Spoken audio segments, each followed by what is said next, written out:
shopping totes. You know, when we had this big surge in Austin about can't have bags, everybody was making shopping totes. Everybody's shopping totes are wore out, people. Make them again. Yeah. They really are. We had lots of great ideas. We had some women saying that they gave these and put everybody's Christmas presents in them and then just handed everybody a bag. And then they had something to take all their presents home in too, and it was very handy. I am all about personalizing them, so I have made a bag like this for my daughter who lives in Cleveland. She went to UT, and I have this blue fabric with longhorn skulls on it. It has a great big in white y'all across the front of it. Because I thought, how cute would that be for her to go to Trader Joe's in Cleveland, Ohio with a y'all longhorn bag? Well, makes my heart happy. I don't, whatever it does for her. And so personalize these. And I'm going to add more to that in a second. So when you make these bags, we make ours with a double 4 across the bottom. When we're done, this turns out to be about 6.5 inches across the bottom. I prefer a wide bottomed bag over a tall bag. Wide bottom bags, this bag is big enough, I know from experience, to put an entire big box of baby spinach in the bottom and build up with your vegetables when you're going to the grocery store. It's the perfect size on the bottom for all of that stuff that seems to have to go sideways at the grocery store. So when you're making a bag, don't just think about I'm making a bag. Think about what its intent is. Another thing you may or may never have thought of is you can actually make these insulated. You can, instead of, I'm about to show you canvas, which is what we use for our lining. We don't use, fusible fleece, which is polyester and costs a fortune. We don't use decor bond, because after 3 washes, decor bond becomes nothing. It just loses its stability. We use canvas, and it gives it just enough body to do what it needs to do. But if you use Insulbrite as your stabilizer inside, your second lining, you've created an insulated bag. Okay. So in addition to that, we sell what's called PUL. Don't ask me what it means. It's just PUL. PUL is the lining they put in baby diaper covers. It's waterproof, but it's soft on one side and rubber on the other. If you use that as the inside, you now have a waterproof insulated bag. So you can do your freezer stuff, you can take your beer to the beach, you can do whatever you need to do. Or if you're coming back from the beach and you have all this wet stuff, you can put it all in a bag and you've made it. You don't have to go buy one of those hard plastic bags. PUL is very soft and very pliable, and your bag remains pliable. So it's waterproof, but yet it moves with you. It's not that hard, stiff stuff. All right? Our handles, and we have a free pattern for this today. Our handles are 36 inches long. That's intentional. Most are 24. The problem with 24-inch handles is when I'm going somewhere, my hands are so full, I like to put my hand here. 24 inches puts my hand up here. Not comfortable and looks a little funky. Down here feels better for me.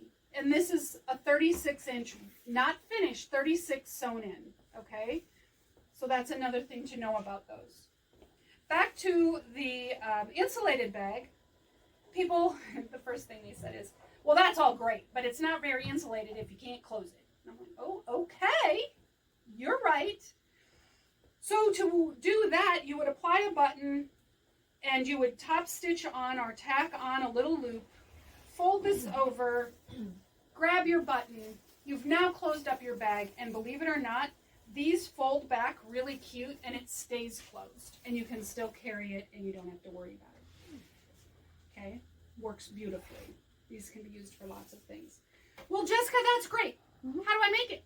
Okay, here's how you make it. And look, it can coordinate with all your stuff. Sure wish I'd have thought of this the first time. Oh, look, what a beautiful presentation. I feel like Vanna White. Okay, so the first thing you do is you have your 3 pieces. Yes? these to 22 by 20. This is where all the pens come out. All right. They are 22 inches wide by 20 inches tall. All my pieces are. Once we've done this, we sew up our sides, leaving the folded edge at the bottom of our cutting folded. We do not want to break this. This is stronger than the seam because it's woven. It's already together. So we're going to leave all of them folded on the fold, like after we cut selvage to selvage, right? See, there's my selvages. Here's my original fold. Cut it, and I sewed just up the sides. See it? So you did cut Tell it me 20 the- by yeah, 22. 20 You Tell had me it- just- 22 by Tell me the 20. measurement. 22 by 20. 22 inches wide by 20 40 inches long. I'm When 45. folded. Double. 44. Folded in half. Folded. Oh, Okay. Okay, I get it. I'm sorry. Well, that's a huge thing, because, Yeah. it couldn't be 20 by 20. It's- Okay. With the fabric, basically. Yes, With the 22 fabric, wide by 20 tall with the fabric, and it actually, Fold. that would be 40, I guess, you're right. Okay. But I keep it folded and I just whack it off. Thank you for that. I didn't even think about that. Yeah. Yeah, I was like, that looks bigger than 22 by 20. Yeah. Okay, that makes sense. If you have Thank individual pieces, Uh-huh. You sew can them that sew way, and then you together. could just sew all the way around. Yeah. Okay? So you have 3 of these. How we make that part at the bottom, get your cameras out. Not kidding. Some of you might have to look up here, have to turn around. Get your cameras out. So once you do this, how do we make that pocket at the bottom? How do we make it stand up like this? Right? It is so much simpler than you think it is. We cut out a 4-inch square. And all you do is take this, put it at a 4-inch, and cut around it. You don't have to measure. You don't have to mark. You don't have to do a bunch of silly stuff. Just simply put your ruler on a 4x4, lining it up at a 90-degree angle, and just simply cut that out. That's all it is. You do On 2 both of them. sides. On both sides. Yep. On all 3 pieces. On all 3 pieces. All right? Once you've cut that out on all 3 pieces, then you take all 3 pieces and you open that up like this. So you take your opening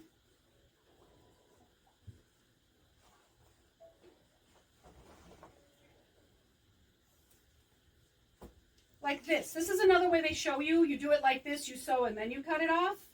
Too hard. If you just simply cut out that 4 inches, you will have this off the top. You match up your edges so they look like this. You sew across it on both sides, like that. And you've created your bottom without all that fussy work. Fold them in half, pin them, mark down 4 inches, sew across, trim your pieces. Guess what? They never match. They never match. If you simply cut 4 inches out of every single corner and you've cut all your pieces identical, everything fits. And it fits perfectly. This, it's perfect. It lays beautifully. This one you'll see when you look at it. I have a seam in the bottom because I had directional fabric. And I needed to make sure that my trees were standing up in both directions. So be aware that you do have to do some forethought on a few things. Okay? After that's done, then what you do is you put your lining inside your stabilizer. Canvas is our stabilizer. And is that the PUL lining?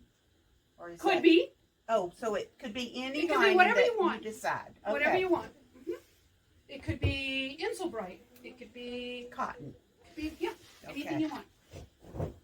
So it looks like this, right? Right. Then I put in, so put this in right side out. This goes inside here. People always ask me, why do you do it with the backwards way of everybody else? Because most people will leave the outside out and then stuff everything else in. There is a reason. I'm getting to it. Lining up all of your seams, because we're going to stitch across the top. This is where the impatient people will say, but then how do you turn it, and how do you do this, and how do you do that? I'm getting there. When it's like this, then I can put my handles in, and I feel like I have more control over my handles if I have all the looser pieces, the less heavy pieces, inside. Because it seems to lay better for me. So I always put the lighter stuff to the inside. I put my handle in, put it at whatever I've deemed necessary for width across. This one happens to be, this is 8 inches from center to center. The handles are put in at 8 inches center to center. Okay. So it would be 4 inches from center on each side, if that's how you want to think about it. Then when I've done that, I stitch all the way around. And I stitch all the way around with a 3/8, not a quarter. The reason for 3/8 is that quarter sometimes just wears out. And when you go back to top stitch this, sometimes you don't catch the seam under the fabric underneath, and then it starts to wad up and do all sorts of stuff. So I always use a 3/8 when I'm sewing in these sorts of things. And I do double back stitch on my handles as I'm sewing across them.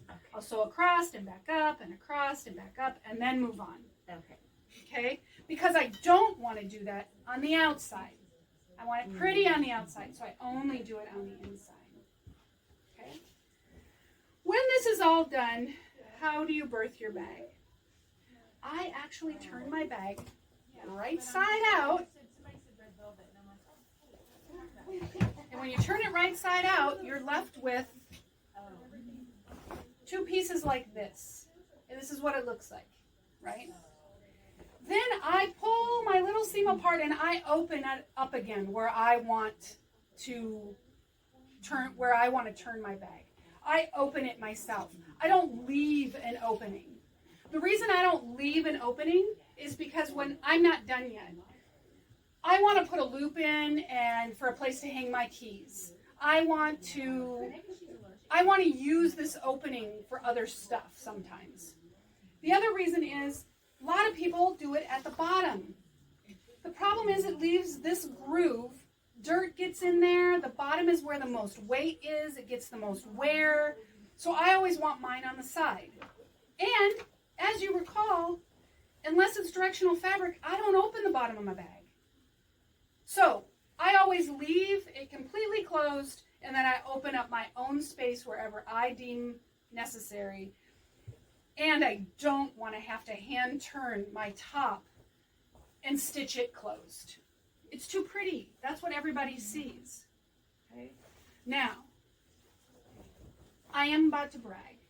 I am. It's not a big thing I do, but I'm about to do it.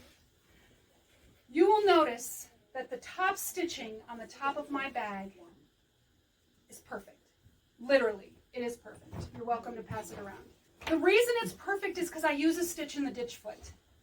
The way you make sure that you sew perfect top stitching is if you use the stitch in the ditch foot, you can have a better determination of where that needle sits. And when that needle sits just 2 clicks from center and you run that stitch in the ditch foot along your pressed edge, there's no wavering. There's no, oh, I wasn't paying attention. There's no trying to see under the foot.